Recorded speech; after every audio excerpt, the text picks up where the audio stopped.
Time to replace my car stereo in my faithful car. This is a Toyota Yaris, but this will apply on any kind of a Toyota. These are about $40 on Amazon. Very, very cheap. It plays SD, it plays USB, it plays Bluetooth, it plays everything. You have to buy a wiring harness, and to replace it, it's very, very simple. There is a little flap over here at the bottom. You have to pull out. This one pulls off by hand. Very, very easy. And then there are two flaps on the side. These two plastic trims come off, so you could take it off the dashboard. So this one comes off, and then obviously you could pull the one on the left side. Also, this part of the dash has to come off, so there's a little clamps that hold this in place. It just literally just pulls off. Toyotas are very, very simple. And then now we have to take this plastic off, and this should pull off also. So just little tabs here on the side, and it will just release the front panel off. So this is going to come off with the wiring for the you have a little cord over here you have to disconnect. And now we're ready to take the stereo off. There's a left bracket, there's a screw over here and a screw over here. Also there's one over there and one over there, and this entire stereo system should come off. Once you remove those bolts, this should come off really easy. So this is your stereo that comes with the car, and all the connections are in the back. Make sure you reconnect those. Once all the connections from the back are disconnected, this one comes off. This is your stereo. You're gonna need the brackets from the left side and from the right side to mount on your new stereo. The Boss audio system comes pre-sealed, so it's already sealed. This is what you're gonna get in the box. So it's time to open it and see what's inside. You have the obvious manual with some kind of like a plate, and the remote. So there's a remote that comes with it, maybe for the people that stay in the back. And there's like two little plates on the side, and this is the unit itself. It comes with a set of wires that will connect in the back of the unit. So they will connect over here in the back. And also you're gonna have to buy the separate wiring harness, which only costs about $3. And what this one does, one of them connects to this blue connector, and one connects to this connector, and then basically it adapts the back of the new stereo to the car. So it makes it really, really easy for you without actually having to cut these wires over here, which makes it extremely complicated.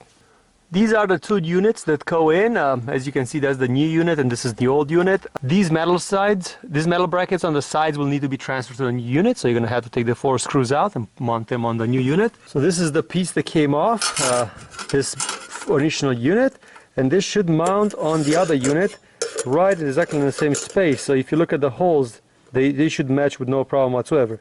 The brackets are on the system. Now all I have to do is just butt connect the two wiring harnesses together. The wiring is done. The original harness goes back into the stereo, and everything connects color to color. So it's very, very simple.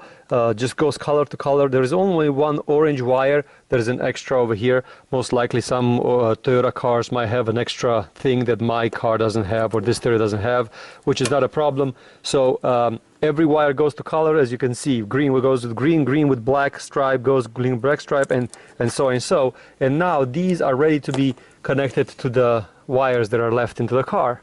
Once the wires are connected, make sure that nothing gets in the way of things, and you just slide the unit back in to the place wherever it's going to fit. So basically it's just going to nicely fit in here. With the unit in, it's time to turn the power on. And the unit should turn on automatically. Of course, and it turns on with no problem whatsoever. So it turns on with no problem whatsoever. I'm going to have to go through the settings and everything else, and then basically reassemble everything the way that I took off, and just go from there. There is a little bezel that came with it. We'll see if the unit requires it when I'm going to try to fit this thing in, or how it's going to cover it without the bezel. So I'm going to try to put it in with and without and see how it looks better. So the bezel has to come off because it won't fit in. This is not big enough, the hole. And then the way that the design is for the old unit, as you can see, it has a little bit of a edge over here, which this unit doesn't. So I got a little bit of a hole that I have to cover unless I want to look at all this all the time, which I don't. So this one is a little bit wider, as you can see. It's a little bit wider, and the bezel doesn't seem to cover that part. So it seems that I'll have to find a different solution for that. and this bezel that they have sent you, it won't fit over here. So it's not going to be a perfect fit. But I've installed a Pioneer recently on a different car, and it had exactly the same issue. They make them a little bit narrow over here, so you need some kind of like a gap filler over here, which I'm going to find something in the car.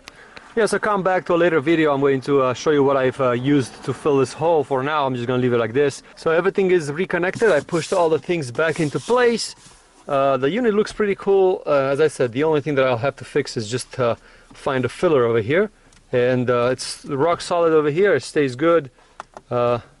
It's going to be pretty cool to see how it works. Thanks for watching.